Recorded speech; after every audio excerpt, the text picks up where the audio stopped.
বেশি রুম আছে তারা পাবে না, সরকারি চাকরি করে পাবে না। ঠিক আছে, যাদের যেসব মহিলাদের 10,000 টাকার বেশি রয়েছে টাকা তারা পাবে না। তা আমরা তো 10,000 টাকা কোনো ইনকামই করি না, আমরা হাউস ওয়াইফ। সেখানে আমার একই বাড়িতে আমার জেঠি পেয়েছে টাকা, আমরা পেলাম না। অন্নপূর্ণা ভান্ডারের টাকা না পাওয়ায় বিক্ষোভ গয়েশপুর পৌরসভায়। অন্নপূর্ণা ভান্ডারে আর্থিক সহায়তা না পাওয়ায় গয়েশপুর পৌরসভায় বিক্ষোভ মহিলাদের। এদিন পৌরসভার ভিতরে ঢুকে ক্ষোভ প্রকাশ করেন পৌর অঞ্চলের বেশ কিছু মহিলারা। তাদের অভিযোগ, অন্নপূর্ণা প্রকল্পের জন্য অফলাইন ও অনলাইনে উভয় পদ্ধতিতে আবেদন করেছিলেন, কিন্তু দীর্ঘদিন কেটে গেলেও তাদের অ্যাকাউন্টে কোনো টাকা আসেনি। আবার কেউ কেউ একবার টাকা পেয়েছেন, তারপর এখনো পর্যন্ত তাদের অ্যাকাউন্টে টাকা ঢোকেনি।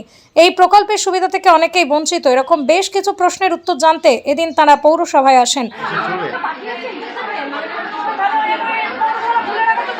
তাদের দাবি, অনেকেই আর্থিকভাবে সচ্ছল পরিবার, এমনকি পাকা বাড়ি ও চাকরিজীবী পরিবারের সদস্যরা অন্নপূর্ণা ভান্ডারে টাকা পেয়েছেন, অথচ প্রকৃত অর্থে যাদের এই সহায়তা প্রয়োজন তাদের অনেকেই এখনো বঞ্চিত। এখন তাদের করণীয় কি সেই বিষয়ে জানতে একটা সময় পৌর নির্বাহী আধিকারিকের ঘরে কথা বলতে যান বিক্ষোভরত মহিলারা। এরপরই চরম উত্তেজনা সৃষ্টি হয়। ঘটনার খবর পেয়ে গয়েশপুর ফাঁড়ির পুলিশ ছুটে আসে পরিস্থিতি সামলাতে। প্রথমে আন্ডার ইনকোয়ারিতে নেওয়া হলো, অ্যাপ্রুভ করা হলো। এখন বিওলোকে ফোন করা হলো, বিওলো বলছে সবাইকে অ্যাপ্রুভ করা হয়েছে ধরে ধরে। আন্ডার ইনকোয়ারি যাদের ছিল অ্যাপ্রুভ করার পরও তারপরে কালকে পোর্টাল খুলেছে, পোর্টাল খুলে দেখছি যে 3 রুম আরবান এরিয়া লেখা আর ফর ফার্দার ভেরিফিকেশন লেখা। সে ফর ফার্দার ভেরিফিকেশন লেখা কিসের জন্য? অ্যাপ্রুভটা প্রথমে করা হয়েছিল। তাহলে এখন আমার যদি বাপ ঠাকুর দ্বারা যদি 3টে করে রুম করে দিই তাকে আমরা কি করতে পারি? আমার বাবা মা তো ইনকাম করে না। আমি একটা কথা বলতে চাই, আরেকটা ওটা শেষ ইনকাম করে না, এবার রাজমিস্ত্রি জোগালি খাটে। তাহলে আমরা কি যোগ্য না? যারা অযোগ্য তারা টাকা পাচ্ছে আর আমরা যোগ্য, আমরা টাকা পাচ্ছি না। কিসের জন্য প্রবলেম আসবো? আমরা পৌরসভা এরকম বারবার করে আমাদের হেনস্থা করা হচ্ছে এভাবে। তাহলে ফর্মে উল্লেখিতভাবে লিখে দেওয়া উচিত ছিল যে ডাজ ইউ হ্যাভ 3 রুমস, যে মানে কটা রুম রয়েছে সেভাবে লেখা ছিল, নাকি অবলিক দিয়ে লেখা উচিত ছিল যে 3টে রুমের বেশি রয়েছে। যেকোনো একটাতে আমরা টিকমার্ক দিতাম, ইয়েস বা নো লিখতাম যে আমাদের 3টে রুম আছে বা 3টে রুমের বেশি রয়েছে। ফর্মের মধ্যে গন্ডগোল রয়েছে। ফর্মের মধ্যে লেখা আছে 12 পাতা ফর্ম দেওয়া হলো, 12 পাতা ফর্ম দেওয়া হলো, 12 পাতা ফর্মের পর 2টো পাতা কমিয়ে দেওয়া হলো। সব ঠিক আছে, বাংলা লেখা আমরা সব লিখতে পেরেছি, পড়েও লিখেছি, কিন্তু যেই অপশানটা দেওয়া ছিল সেখানে অবলিক দিয়ে আর একটা পাশে অপশান দেওয়া উচিত ছিল, যেখানে লেখা উচিত ছিল যে 3টে রুম রয়েছে বা 3টে রুমের বেশি ঘর রয়েছে। আমরা লিখতাম 3টে রুমের টিকমার্ক দিতাম বা 3টে রুমের পাশে কোশ্চেনও দিতাম, যেমন একটা করতে পারতাম। ফর্মে ভুলভাল ক্রাইটেরিয়া করা হয়েছে, তা আমরা কি করতে পারি? একবার হেনস্থা করলে কি হবে? তাহলে কি নাম আপনার? বিথিকা কর্মকার, মানে আমার মা আর কি, পম্পা কর্মকার। এমনি কতবার আসবার, কবার মানে আপনার মার জন্য আসছে? হ্যাঁ, আমার জন্যই এসেছি।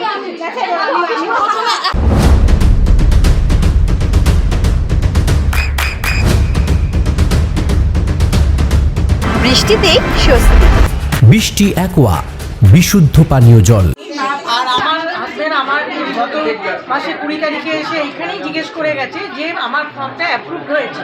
অ্যাপ্রুভ হওয়ার পর আমি আজকে এসেছি। এনারা বলছেন, এনাদের বক্তব্য যে কালকে দুপুর 2টোর পরে এই অ্যাপ্রুভগুলো সব হোল্ডে রেখে দিয়েছে। আমার বক্তব্য, যেটা অ্যাপ্রুভ হয়ে গেছে, আমার ফোনে ভেরিফিকেশনও হয়েছে, জুলাই মাসে আমার ফোনে ভেরিফিকেশনও হয়েছে। ভেরিফিকেশন হওয়ার পর উনি যা যা বলেছেন আমি সব সঠিক তথ্য দিয়েছি, সব কিছু বলেছি। আমার ফর্মে যা লেখা আছে আমি সেগুলোই বলেছি। তো উনি সেখানে এখানে কালকে দুপুর 2টোর পরে উনি বলছেন যে 2টোর পরে এগুলো হোল্ডে রাখা হয়েছে, যেগুলো সঠিক আমার যারা পাওয়ার যোগ্য নয়। এইরকম অনেকেই পেয়েছেন, সেটা আমিও জানি, কিন্তু আমার কথা হচ্ছে যারা পাওয়ার প্রকৃত যোগ্য। আমারই পাশে একজন আছেন, আমাদের বাড়ির পাশে, খুবই গরিব, তার বাড়িঘর তো নেই, সে ভাড়া বাড়িতে থাকে, সেও পায়নি। তাহলে এইগুলো সরকার যে মুখ্যমন্ত্রী যে বললেন পঞ্চায়েত এবং পৌরসভা এরিয়ায় ঘর এবং জমি ছাড় দেওয়া হচ্ছে। উনি 10 তারিখে সাংবাদিক সম্মেলন করে এটা বললেন। তাহলে কালকে দুপুর 2টোর পরে এগুলো কেন হোল্ডে রাখা হলো? আমার প্রশ্ন এইটাই যে কালকে দুপুর উনি যখন এই ছাড়টা দিয়েছেন, তারপরে কারা এই কাজটা করলো যে কালকে দুপুর 2টোর পরে যারা এখানে সব যোগ্য তাদের ইয়ে করে দিল, হোল্ডে রেখে দিলেন? মুখ্যমন্ত্রী তো বলেছে যে কেউ বাদ যাবে না। এবং উনি 10 তারিখে রীতিমতো সাংবাদিক সম্মেলন করে বললেন যে পৌর এবং পঞ্চায়েত এরিয়াতে উনি ঘর এবং জমি ছাড় দিয়েছেন, শুধুমাত্র কর্পোরেশন এরিয়াতে উনি সেটা 3টে রুমেরটা বিবেচ্য হবে। তাহলে আমরা তো পৌরসভা এবং ইয়েতে পঞ্চায়েত, আমরা তো পৌরসভা, তাহলে এটা কেন হলো? আপনারা বঞ্চিত হলেন, হিসাব বঞ্চিত হয়েছি। 3 মাস ধরে আমরা টাকা পাইনি। আমার ঘরই নেই। কি নাম আপনার? মৌসুমী। আমার হাজবেন্ড কত নম্বর word? 1 number.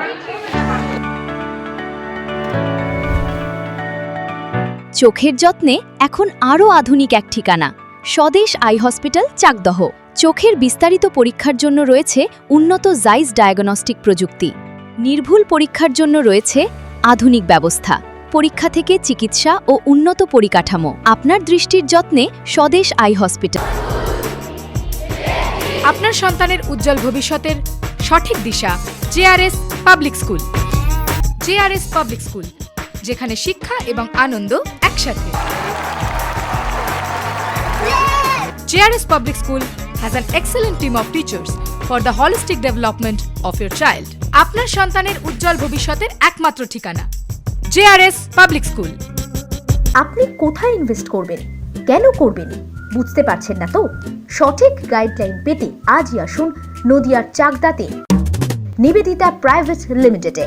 Nivedita private limited, marketing and distribution service. Balcony বা সিঁড়ির রেলিং, মডিউলার কিচেন বা ড্রয়িং রুম, এক কথায় আপনার স্বপ্নের বাড়িকে করে তুলুন আরো সুন্দর।